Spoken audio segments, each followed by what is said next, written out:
नमस्कार दोस्तों, क्या आपने कभी सोचा है कि क्यों कुछ लोग अपने जीवन में आसानी से कामयाब हो जाते हैं और क्यों कुछ लोग अत्यधिक संघर्षों के बाद अपने लक्ष्य तक पहुंचते हैं? इसका उत्तर हैबिट से जुड़ा है। दोस्तों, हम सभी ने हमेशा हैबिट को बहुत ही रैंडमली लिया है या फिर दूसरों को लेता देखा होगा।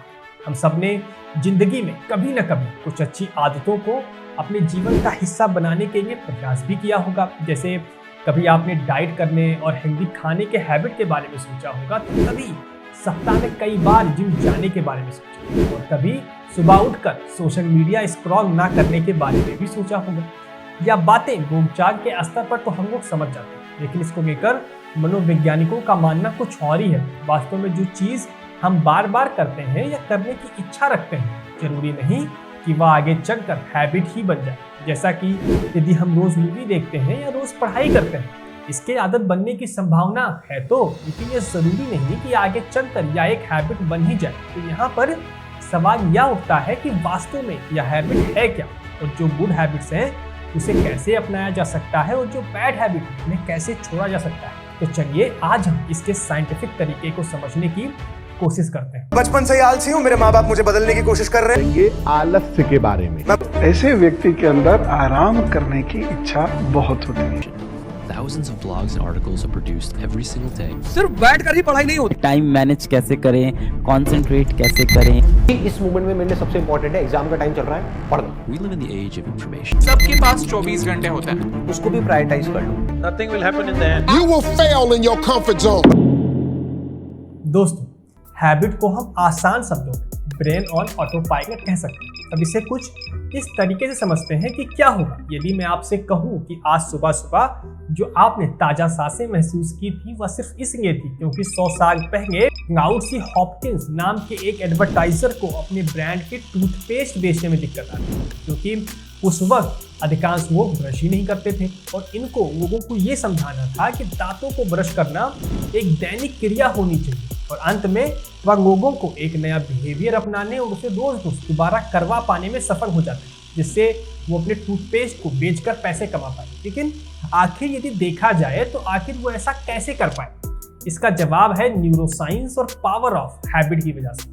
अब आप अपनी कोई आदत को सोचिए, जैसे कि जब मैं शांति से बैठने की कोशिश करता हूं तो मैं हमेशा अपने पैर थपथपाने लगता हूं, या फिर जब मेरा ध्यान पढ़ने की ओर होता है या फिर फिल्म देखने पर होता है तो मैं अपने नाखूनों को चबाने लगता हूं। और ऐसा इसलिए है क्योंकि मैंने इन्हें इतनी बार कर लिया है कि अब वो मेरी आदत बन गया है और उसे दिमाग बिना सोचे समझे करता है। और जब आप किसी व्यवहार को बार बार दोहराते हो तो दिमाग में नए नए न्यूरोपाथ बनते जाते हैं, और जितना ज्यादा आप उस न्यूरोपाथ सर्किट को दोहराते हो उतना ही हमारे दिमाग के लिए वह सब करना आसान हो जाता है जो कार्य उस न्यूरोपाथ से रिलेटेड होता है। अब आप इस बारे में सोचिए कि आपने साइकिल चलाना कैसे सीखा।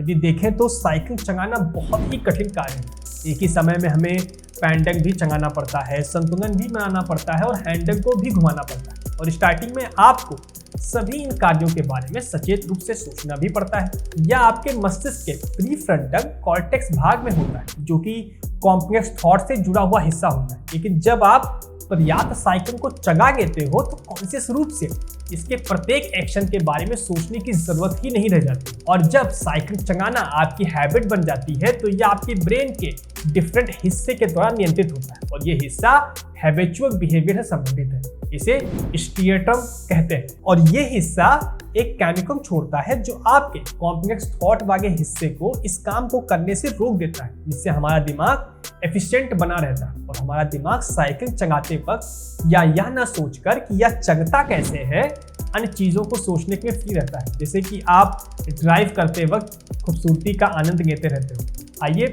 क्लाउड हॉकिंस की उनकी टूथपेस्ट वाली योजना पर वापस आए। तो क्लाउड को यह एहसास हुआ कि हैबिट प्रमुख 3 तत्वों से मिलकर बनता है, एक क्यू, बिहेवियर और रिवॉर्ड।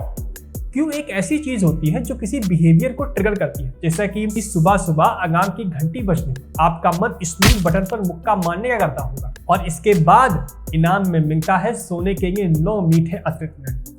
इस ऊपर के केस में अलार्म एक क्यू है जो आपके ब्रेन को एक ऑटोमेटिक प्रोसेसिंग मोड पर डाल देता है, और आप वही करते हो जो आप हर रोज उठते ही करते हो।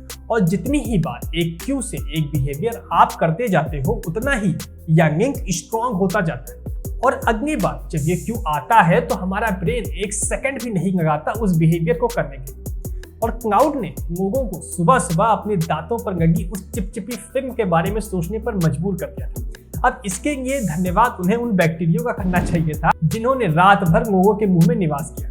वैसे आगे बढ़ते हैं तो यहाँ पर चिपचिपी फिल्म वह क्यों है जो ब्रश करने के लिए एक बिहेवियर को ट्रिगर कर। तो यहाँ इनाम क्या था?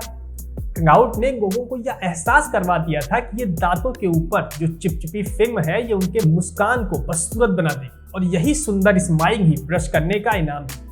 क्लाउड ने यह समझ लिया था कि सही क्यू और सही इनाम से आप लोगों को लुभा सकते हो और वे वैसा ही व्यवहार दिखाएंगे जैसा कि आप चाहते हो। लेकिन वह यह नहीं जानते थे कि बिहेवियर को रिवॉर्डिंग बनाने से एक क्रेविंग पैदा हो और ये क्रेविंग ही हैबिट्स को बहुत ही स्ट्रॉन्ग बना देती। और साइंटिस्ट अब यह जानते हैं कि ब्रेन में विभिन्न तरीके के न्यूरॉन्स हमेशा एक्टिव होते हैं और केमिकली रूप से हमें इनाम देते हैं। और यहाँ पर सबसे विचित्र बात यह है कि जब बिहेवियर और रिवॉर्ड का लिंक हमारे ब्रेन में इतना स्ट्रॉन्ग हो जाता है तो उस बिहेवियर को करने से पहले ही इनाम के रूप में न्यूरॉन्स एक्टिव होना अपने आप ही शुरू हो जाते हैं और इसी के कारण हमें उस बिहेवियर को करने की क्रेविंग शुरू हो जाती है। और यही रीजन है कि जब आप मूवी देखने जाते हो तो पॉपकॉर्न के लिए आपका मन करता है। लेकिन यहाँ सोचने की बात यह है कि आखिर क्यों जब हम लोगों को वही हैबिट करते देखते हैं फिर भी हम उन बैड हैबिट्स को अपना लेते हैं और क्यों आदतों को तोड़ना इतना मुश्किल होता है। क्लाउड को यह पता था कि एक सुंदर मुस्कान एक पुरस्कार हो जो लोगों को ब्रश करने पर मजबूर कर देगा, परंतु उसने यह नहीं सोचा था कि समय के साथ लोग सबकॉन्शियस तौर पर कोलगेट या पेप्सोडेंट के मिंटी टेस्ट को तरसना शुरू कर देंगे जो उनके मुंह में ही छूट गया। वास्तव में लोगों का ब्रेन टूथब्रश करने के लिए ही तरसने लग गया।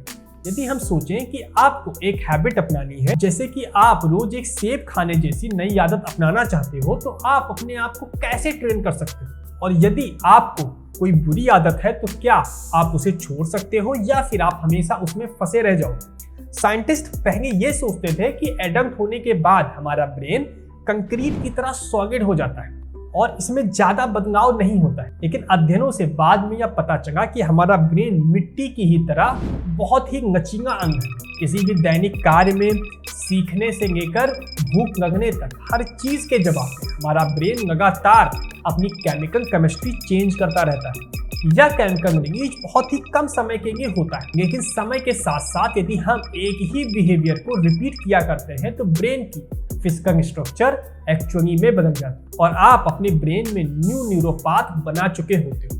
और क्योंकि न्यूरल नेटवर्क ही बदल गया है इसलिए इंफॉर्मेशन फ्लो करने का तरीका भी बदल जाता है और जब कोई बिहेवियर बार बार दोहराया जाता है तो वो एक हैबिट बन जाती है। एक फेमस विचार है जिसे आप लोगों ने भी सुना ही होगा कि 10,000 घंटे काम करके नई स्किल सीखी जा सकती है, लेकिन यह उतना भी आसान नहीं है क्योंकि यह समय कार्यों और लोगों के अनुसार बदलता रहता है। लेकिन यहाँ पर यह निश्चित है कि जब हैबिट बनाने की बात आती है, चाहे वह मेडिटेशन करना हो या फिर पढ़ाई करना हो, इसमें दोहराने के सिवा कोई और विकल्प तो है ही नहीं। और बुरी आदतों को छोड़ना इतना कठिन होने का कारण भी यही है कि आपने अपने ब्रेन में नई न्यूरल नेटवर्क बना लिया और यह रातों रात दूर नहीं होगा। इसलिए अपने आप को थोड़ा आराम दीजिए और यदि आप किसी हैबिट को बदलने की कोशिश कर रहे हो तो यह जान लो कि सबसे अच्छा यह होगा कि किसी बैड हैबिट को न्यू हैबिट से बदलने की कोशिश करो, ना कि हम पूरे पैटर्न को मिटाने की ही कोशिश करते हैं। और जानते हैं इसमें सबसे अच्छी बात क्या है? अब आप जानते हैं कि आपके पास अपने ब्रेन को बदलने की पावर है और यह आपको अपने दांतों को ब्रश करने जितना आसान है। दोस्तों, छोटी छोटी हैबिट्स चाहे वह अच्छी हो या बुरी, लॉन्ग टर्म में हमारे फ्यूचर को इफेक्ट जरूर करते हैं और यह हमारे ऊपर है कि हम अच्छी हैबिट्स बनाकर अपना फ्यूचर अच्छा करें या फिर बुरी हैबिट्स बनाकर अपना फ्यूचर बर्बाद करें। दोस्तों, यहाँ यह बात जानना बहुत ज़रूरी है कि किसी भी कार्य को शुरू करने के लिए तो मोटिवेशन अहम भूमिका निभाता है, लेकिन उसे लंबे समय तक फॉलो करने के लिए और अपने गोल को अचीव करने के लिए हैबिट फॉर्मेशन बहुत अहम भूमिका निभाता है। आज के लिए इतना ही, मिलते हैं अगली वीडियो। नमस्कार।